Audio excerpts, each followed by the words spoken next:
plane hummed softly as it sliced through the night sky. 30,000 feet above the Atlantic Ocean, the air inside the cabin was calm and sleepy. Passengers lulled by the rhythm of flight. A few read books, some watched movies, others simply drifted into dreams beneath dimmed lights.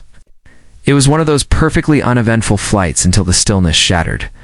A sudden click echoed through the intercom, followed by a shaky, uncertain voice. "Ladies and gentlemen, this is your captain speaking. If there are any combat pilots on board, please come forward immediately." Words hung in the air, sharp as lightning. Confused murmurs rippled across the cabin. Heads turned. People exchanged worried looks. A flight attendant froze in the aisle, her tray trembling in her hands. Something was wrong, terribly wrong. In row 10, a young woman stirred. Her name was Alina, 29 years old, traveling alone, trying to escape the noise of a past she couldn't forget.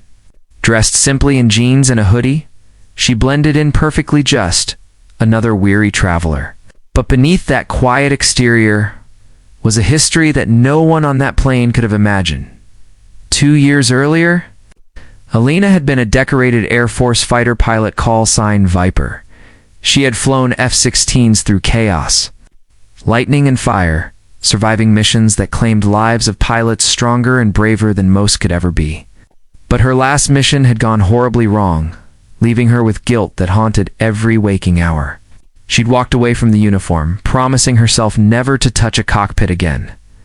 Now, her heart raced as the captain's plea echoed in her head. Combat pilots? On a commercial flight, why?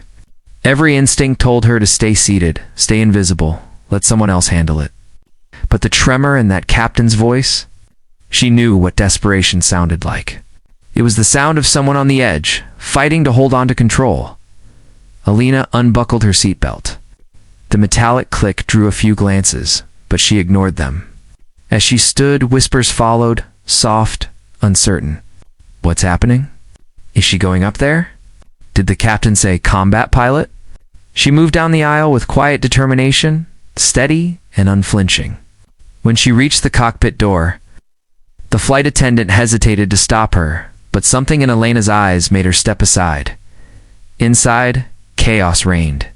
The captain sat drenched in sweat, his breathing labored. Warning lights flared across the control panels. The co-pilot slumped unconscious, oxygen mask half hanging. Outside, lightning slashed across the windows, illuminating sheets of rain that clawed at the aircraft. The captain looked up, startled. "Who are you?" "Alina Carter," she said, her voice calm but firm. "Former Air Force, call sign Viper." The captain blinked in disbelief.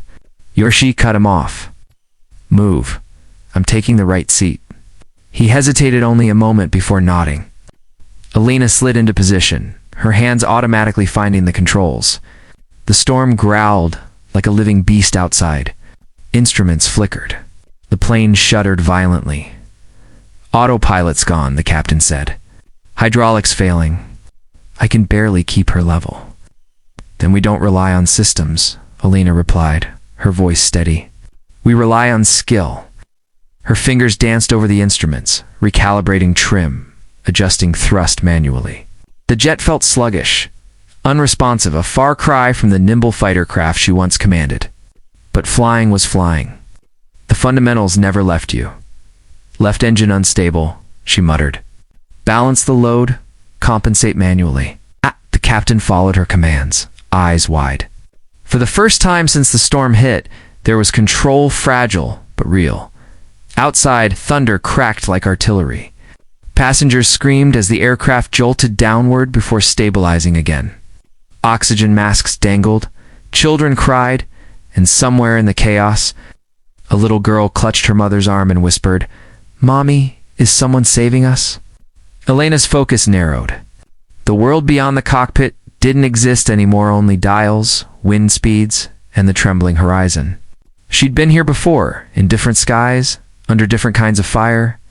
She had faced worse and lived to tell about it. She could do it again. For hours, what felt like hours, they battled the storm. Each gust tested her. Each drop of altitude threatened to rip the aircraft apart. The fuel gauge dipped dangerously low. The captain's face was pale, but his faith in her grew with every minute that passed. Through the haze of lightning, Alina finally caught sight of something: tiny dots of light, faint but unmistakable. Runway lights. Hope. "This is Delta 473, she said into the radio. "Former USAF pilot at controls. Request emergency clearance for immediate landing." Static filled the cockpit, then a crackled response.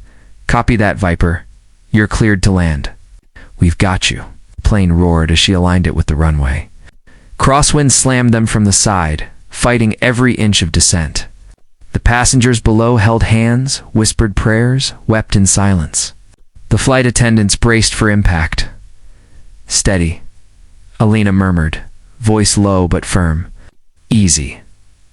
Come on. Just a little more." The ground rose fast. The wheels screeched on contact once, then twice. The jet bounced, skidded, and finally slammed onto the tarmac, with a shudder that shook every bone in her body. She pulled reverse thrust, fighting every instinct, holding the yoke tight until the plane slowed, then stopped. Silence filled the cabin. Then came the sound of sobbing, cheers, applause.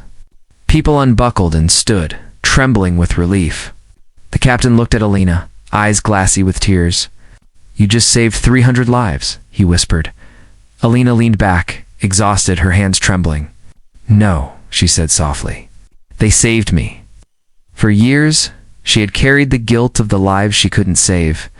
But in that cockpit, with strangers' lives depending on her, she had found what she lost: her courage, her purpose, herself. When she stepped out into the cabin, hundreds of grateful eyes turned toward her. Passengers stood and clapped. Some cried openly. The little girl from before ran forward and hugged her leg. "Thank you, Angel," she said. Alina knelt, smiling through tears. "No, sweetheart. I'm no angel. Just a pilot doing what she had to." But to everyone on that flight, she was more than a pilot. She was a miracle in motion. That night, Alina Carter didn't become famous, nor did she seek recognition. But every passenger from row 10 onward would never forget her face, her calm voice, or the way she guided them through hell and back. Sometimes, heroes don't wear uniforms or medals. Sometimes, they're just tired souls on ordinary flights, waiting for a moment to rise again. And somewhere over the Atlantic, amid the echoes of thunder and fear, a fallen pilot found her wings once more.